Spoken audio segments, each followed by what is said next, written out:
ఎట్లా ఎప్పుడు లేనంతగా ఇంత రేట్ అయింది.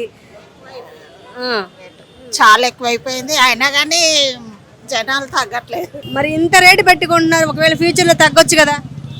అప్పటిదప్పుడు చూద్దాం, ఇప్పుడు ఎక్కువైతుంది అని అంటున్నారు కదా, అందు గురించి అని తీసుకుందామని. ఎట్లా మీరు ప్రతి సంవత్సరం బంగారం కొంటారు, ఈసారి సడన్గా బంగారం పెరుగుతుందనే అప్పుడు కొంటూనే ఉంటాం కొంచెం కొంచెము. ఇక ఇప్పుడు ఎక్కువైతుంది అనేసి మరి కొందాం అనేసి వచ్చి. ఎందుకు కంపల్సరీ ఇంత రేట్ అయినా కూడా బంగారం కొనడానికి ఎందుకు ఆసక్తి చూపుతున్నారు? ఏమో ఫ్యూచర్లో మళ్ళీ ఇంకెక్కువ పెరగచ్చు కదా అనేసి ఎక్కువ ఉంటున్నాం. అది ఎట్లా కంపల్సరీ పెళ్ళిళ్ళకి బంగారం కంపల్సరీ అంటారా? కంపల్సరీ పెట్టాలి కదమ్మా, కొంచెమైనా పెట్టాలి కదా. అట్లా ఒక 2-3 తులాలని పెట్టాలి కనీసం. అది ఎట్లా మరి ఇప్పుడు ఆ, ఎట్లా కొంచెం బంగారం కొనడానికి వచ్చారా, లేక ఏమైనా ఎక్కువ కొనడానికి వచ్చారా? కొంచెమే కొనడానికి వచ్చినాం, కొంచెం. మరి వెండి కూడా తీసుకుంటున్నారా? వెండి బంగారం రెండు. మరి వెండి కేజీ 4 లక్షలు ఉంది కదా. అవును. ఎందుకు ఈ షాప్కి ఇంత గిరాకీ, ఎందుకు ప్రతి సంవత్సరం వస్తారా? ఎప్పుడు ఇక్కడే తీసుకుంటాం, ఎప్పుడు ఇక్కడనే తీసుకుంటాం కాబట్టి ఇక్కడికి వచ్చి. ఈ షాప్ ప్రత్యేకత ఏంటి? నాణ్యత బాగుంటుంది అని అంటారు అందరూ. అది ఎట్లా మీరున్నప్పుడు ఎంత ఉండింది గ్రాము? అప్పుడా అప్పుడు చాలా తక్కువ. ఏంటో మా మాకు తెలిసి అయితే మా మ్యారేజ్ అప్పుడు 120కి తులం 12 గ్రాములు. తర్వాత తర్వాత చాలా అయింది. మా బాబు పిల్లల పెళ్ళిళ్ళప్పటికి 5,000కు అట్లా అయింది. వెండి కొనడానికి వచ్చారా, బంగారం కొనడానికి వచ్చారా? ఏది వీలైతే అది. వెండేనే అనుకున్నాము, కానీ ఇక మరి అక్కడికి వెనక ఏమవుతుందో తెలియదు. ఎట్లా పెళ్ళిళ్ళు కూడా సీజన్ దగ్గర పడుతుంది, కంపల్సరీ బంగారం లేకపోతే పెళ్ళిళ్ళు చేయలేరా? ఇప్పుడు ఆ పరిస్థితి వచ్చేటట్టు లేదు కదా. ఆ బ్రహ్మంగారు చెప్పినట్టు తాలిబొట్లకు కూడా బంగారం దొరకటట్లేదు. మామూలు మధ్యతరగతి వాళ్ళు అయితే ఏదో అట్లా చేస్తారు, కానీ మరీ లేని వాళ్ళైతే చాలా కష్టం కదా. రియల్ ఎస్టేట్ డౌన్ అయింది, పెట్టుబడి మొత్తం దీని మీద పెడతారు, బంగారం మీద పెడుతున్నారు. అందరు వాళ్ళే పెడతారు, అందుకోసమే పెరిగింది మొత్తం బంగారం. అదే ఇప్పుడు అందరు కిల్లలు ఉంటారు. ఇప్పుడు రియల్ ఎస్టేట్ పడిపోవడం కారణంగానే మీ ఇన్వెస్టర్స్ అందరు బంగారం మీద ఇన్వెస్టర్లు ఉన్నది కదా ఇక్కడ పెరిగింది మొత్తం. ఈ లైన్ మొత్తం అదే. ఇప్పుడు దాంట్లో సగం ఉంటారు, అమ్మేటోళ్ళు కొనేటోళ్ళు అందరు. మరి బంగారం ఇంతగా పెరిగిపోతే పేద మధ్య తరగతి వారు ఎలా కొనాలి? కష్టమే వాళ్ళకి అదైతే కష్టమే. మరి నిన్నటికి ఇప్పటికి తగ్గింది అనుకుంటాం. వాళ్ళకి ఇంతకుముందు 1.40, 1.20, 1.30, 50 నుంచి కొన్నారు. వీళ్ళు ఈ రోజు కొంటారు, రేపు అమ్ముతారు. అంతే, అది వ్యాపారం అంతే. అది వీళ్ళందరూ ఉన్న వాళ్ళు అట్లే ఉంది.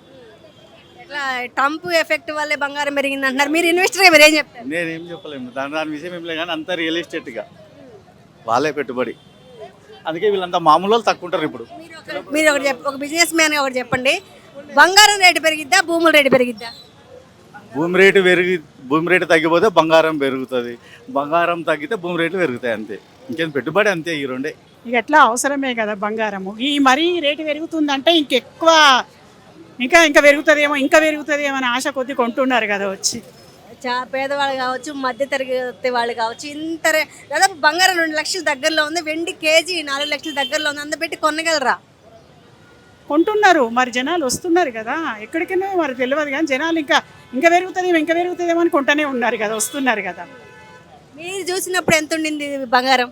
మేము చూస్తున్నప్పుడు అంటే మా పెళ్ళప్పుడు 3,000 ఉండే. మరి ఇక ఇప్పుడు చూడు ఇంత ఇప్పుడు ఇంత. ఇక కానీ పెట్టేవాళ్ళు 10 కానీ 10 తాను 5 పెట్టాలి, 5 తాను 2 పెట్టాలి కదా, తప్పది కదా. అట్లా కొంటున్నారు ఇక జనాలు. ఇంకా పెరుగుతుంది అంటే ఆ పెరిగేది ఏమో తెలియదు కానీ ఇంకా కొనేటోళ్ళు అయితే కొంటూనే ఉన్నారు. ఇక మధ్యతరగతి వాళ్ళు కొనాలంటే కష్టం ఉంది, ఉన్నోళ్ళు కొంటూనే ఉన్నారు. ఒకవేళ మహిళలు పెళ్ళిళ్ళకి బంగారం లేకుండా వేరే బంగారం ప్లేస్లో వేరేది పెట్టి పెళ్లి చేయడానికి ఉండదంటారా? అంటే అది ఇక కంపల్సరీ అంటే 10 తాన 5 పెట్టడం, 5 తాన 2 పెట్టడం, 2 తాన 1 తులం పెట్టడం మన ఇక ఆచారం కంపల్సరీ కదా. వేరే దేశాలలో ఎక్కడ పెట్టారు, మన దేశంలో మాత్రం కంపల్సరీ ఈ బంగారం. ఇక అదే ఇక ఇంకా అన్నట్టు పెరుగుతూనే ఉంది. గోల్డ్ పెరిగినప్పుడే ఎగబడి తీసుకుంటారు కానీ తగ్గినప్పుడు ఎవరు తీసుకోరు. యాక్చువల్గా తగ్గినప్పుడు తీసుకోవాలి, పెరిగినప్పుడు అమ్ముకోవాలి. ఎవరైనా ఇన్వెస్ట్మెంట్ అన్నా కూడా, లేకపోతే వాడుకోవాలన్నా కూడా. కానీ ఇక్కడ మనకు రివర్స్ అవుతుంది. పెరిగినప్పుడేమో జనాలు ఎగబడి తీసుకుంటున్నారు. అదేమవుతుందంటే మన gold and silver international market మీద ఆధారపడి ఉంటుంది. అది ఇంటర్నేషనల్ మార్కెట్లో వాడు MCXలో పెంచితే ఇక్కడ పెంచుతున్నారు, తగ్గిస్తే తగ్గిస్తున్నారు. అది మనకు సామాన్య పబ్లిక్ అర్థం కావట్లేదు. అది పెరుగుతుంది కదా, ఇంకా పెరుగుతుంది అని తీసుకుంటారు. లాస్ట్లో ఎవరైతే తీసుకుంటారో తగ్గినప్పుడు వాళ్ళు చాలా నష్టపోవాల్సి వస్తుంది. కాబట్టి వాళ్ళు దయచేసి నేను ప్రజలకు విన్నపం చేసేది ఏంటంటే, గోల్డ్ ఎప్పుడైతే తగ్గుతుందో అప్పుడు కొనండి, పెరిగినప్పుడు కొనకండి.